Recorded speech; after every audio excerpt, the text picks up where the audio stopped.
confirmed cases on Guam of COVID-19. All right, and some developing news as we speak. They're getting out. Quarantine as Some of the quarantine. These are people who flew in from Manila. And our man in quarantine. He's been such a valuable asset for us. I don't know if he's expecting a check after all this for being our quarantine correspondent, Dave Sablan. Good morning, Dave. Dave, you there? I'm on front desk. Dave, yeah, He's probably at the front. Yeah. Oh, he's at the front desk. Okay.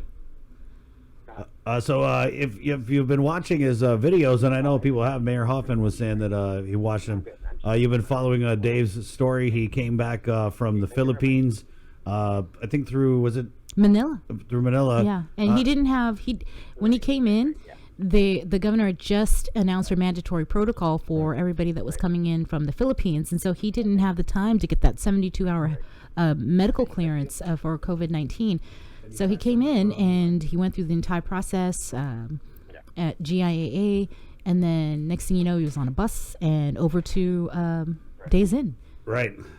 And so now a bunch of those, and these were the first people that we quarantined, the first this batch was the of 19th, travelers. March 19th. And I think it's important for you guys to know that we are still quarantining travelers. There was a flight that came in. Did you hear him? Yeah, I did. I Dave, heard the woohoo! Dave, are you there, Dave? Yes, good morning, Bree and Jace and Chris. How you guys doing? Happy day. Good morning, Guam. We're probably not doing as good as you. I know that. So you're getting out today. Yes, we are. Group of people already left this morning. They're early risers. They're waiting on I think the 8:30 mark around, and they'll have people that needed assistance with transportation. Will be heading out at that time. Public transport will be coming to pick them up and drop them off at a designated location where they can await rides. But yeah, most let's say the early risers got up and they left and just waiting. Dave, I know that you came back here to be with your parents. So, are you going straight over to them now that you're out of quarantine? Or are you going to do any extra measures? Maybe cooling down for a few days. I don't know. No, I'm gonna just go and continue my quarantine there for a little while longer. Just to be safe. I'm confident that I'm healthy. I came healthy, confident this whole trip coming here. It's the process of being in this quarantine that concerned me. But other than that, I have not exhibited any symptoms. My temperature checks every day were normal, just like everyone else, aside from the couple people that turned up positive. Right. How is that, Dave, mentally for you guys? Because I got another friend who was in quarantine, and he was saying that people were kind of anxious about that. Yeah. Well, I think when we found out, we confirmed that it was one that we knew of from here specifically. People that I spoke to, they were very concerned. I mean, because no one knows if they had contact with this person. There was no back tracing as to whether this person was in contact with anyone. I was personally in contact, close quarters with him at the beginning of this, but that was at the beginning when we first got quarantined. So I'm sure it was asymptomatic at the time. I was always careful never to remove my mask around anyone. So, I requested a test. They never got back to me about doing one or not. So did a friend of mine who was in contact with him most recently on the transport from the other hotel to Pacific Star. He has an underlying health condition. They, I guess, are going to hold him over for another 4 days to be sure.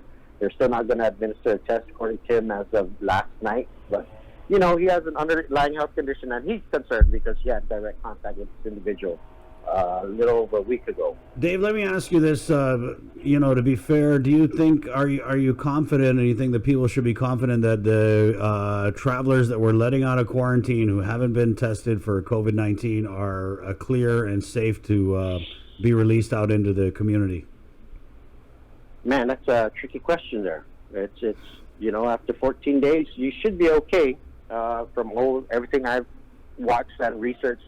But this thing can manifest itself, even a couple weeks after we're released, a week, even up to a week and a half after we're released.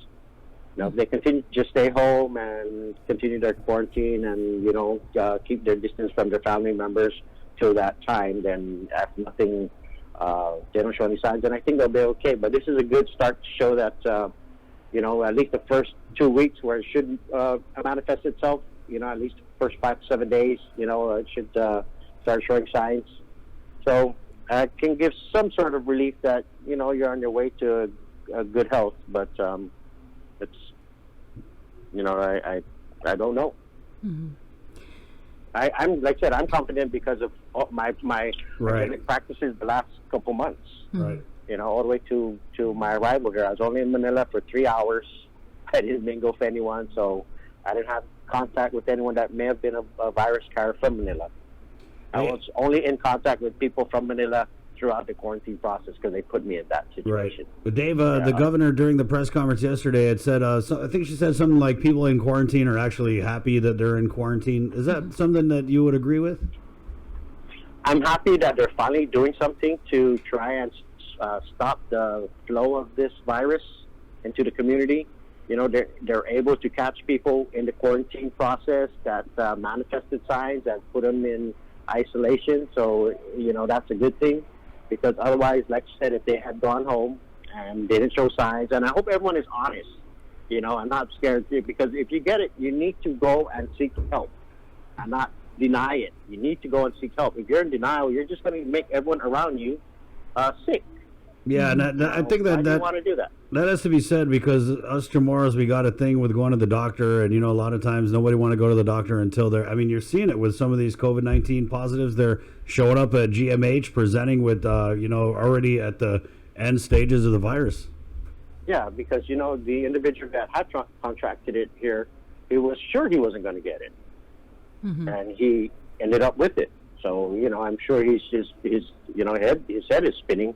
But he manifested signs early on at the other hotel, and the public health people didn't catch it, because he told the public health officials when they came around to do a temperature check that he lost the sense of smell and taste. And that's something I saw on a news report a little while back. Yeah, we just we did a story yesterday with a nurse from upstate New York, and she has COVID-19, and she said that was one of the things. Yeah. I saw this. I think some people in Asia, when they recovered, they did a news story, and that was one of the things they said they had experienced. And so shortly after, I guess, they tested this individual, they came around, and that was added questions to the questionnaire, if we had lost sense of smell and taste. I smell and taste perfectly. I just want to go home and taste some good home cooking.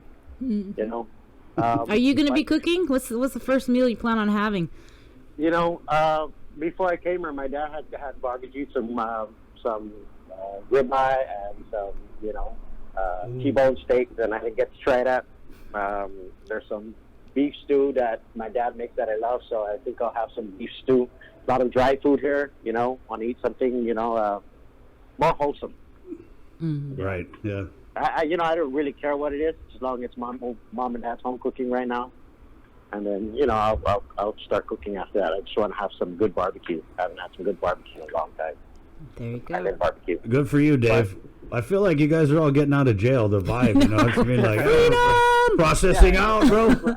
Everyone was anxious, but there was a lot of anxiety when they were going to court, and there was uncertainty whether we would be let out after the 14 days. And a great suggestion by one of the people that are in quarantine from the States is they should just try and get everyone's email address and try and give a blanket email of an update of every day, because we had no info. They would come by, serve us papers, and take off. They served me papers twice. I asked the second time what it was, and the guy said, "Well, I was just told to give it to you." I said, "Do you know what it pertains to?" He said, "Read it." Wow. It's split. Yeah. Damn process so servers. There's no information that is being disseminated to the people in quarantine, and that would go a long way to quell people's anxieties or any concerns they might have. Just, hey, this is a formality. We have to go to court for whatever reason, but you will be let out as planned. That's what I'd say, because when people start hearing that on the news or reading in the press, people were really concerned about that, and oh, screw that, I'm going to walk out here anyways. What are they going to do? Arrest me? And my friend observed that has a heart issue. The mom was reaching out to me, can you please calm him down, because she was really concerned for him. So maybe a pointer for Gov Guam to maybe in the future help ease people's minds by doing that if possible. Yeah, and It's not hard. we just got new quarantine people in last night, so I mean, hopefully they'll, moving forward, find some way to better loop you guys in, because they're not going to keep a lid on it. I mean, you reached out to us. We get messages from people in quarantine all the time. So Yeah, it will go a really long way to make people feel better about this whole quarantine situation, and just a little more forthcoming. right, I feel that people should know the sites that people did turn up positive, and maybe it will, I'm sure it will concern them. But like I said, there's been rumors that people do leave their rooms. I heard last night that my cousin upstairs, he heard commotion in the hall, and I guess some of the public health people, they were escorting an individual because he was cruising the halls, and they're telling him, "Hey, you're not supposed to be out. Get back to your room." So, I know people took the wrong way that, oh, you guys are adults or what. Yeah, but I can't control others. People are going to do what they want. If they leave their room, then the quarantine is useless because you didn't quarantine them properly. They need to be in total isolation and away from everyone else. If they start mingling with people and whatever, someone that they mingled with had it, and it didn't manifest itself, and they both left, and you thought, oh, it's a success, but you didn't catch it, and you let them back out and reintegrated them into community, but they're both asymptomatic, then they're going to spread it.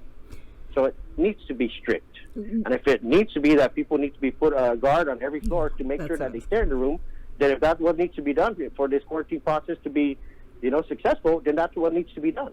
Was that how it was set up? That they should do it. Huh? Was that how it was set up, that there was a guard on every floor? Oh, no, there's only guards at entrance. Oh, okay.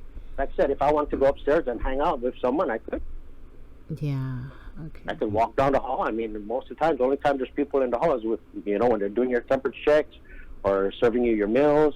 But other than that, yeah, people should stay in the room and be adults about it and be responsible. But like I said, I can't police people. They have to police themselves. right. I'm just pointing out issues that I saw or I heard about. I didn't personally witness it, but I heard through the grapevine that we set up here that they hear people next door like they're having a party, drinking alcohol. I don't know if that's true, but that's what I heard. Rumor has it. And if that's the case, then if that's happening, then they need to police it better and place a guard or something on every floor to make sure that the quarantine is a success. Because if people are able to freely roam, then what's the whole point of a quarantine? Right. Good point, Dave. Enjoy that beef stew, my friend. Thank you. Hey, I need a haircut, man. So if you ever find that barber, and that's how drastic the situation was, that I wanted a haircut for weeks, and I refused to go to the barber because of this COVID-19. Right. Yeah. It's that scary. Just at least where I was. Shave it all off. Yeah, I actually might join the Marines because my dad does that kind of haircut.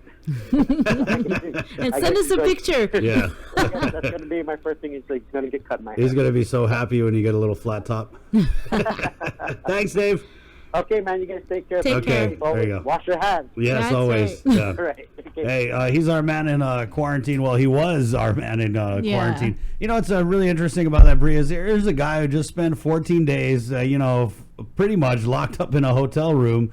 And what is he saying now that he's leaving? He's saying they need to lock it down more. Yeah. So I guess, maybe that's what the governor meant when she said in the press conference that, people are actually happy to be in quarantine. And you know what, Dave, last week, because, he's been giving us all these reports that we've been posting. I had actually asked him, what's your room number? Because I wanted to deliver something. And he was like, don't you dare come down here, and I'm like, wow. Right. Yeah. So that's a good 801. Don't put your life at risk. Senator Sabina Perez on the show. So, with this situation coming out with Roosevelt, and even before that, some of the community groups that you're used to hearing from on build-up related issues had sent a letter and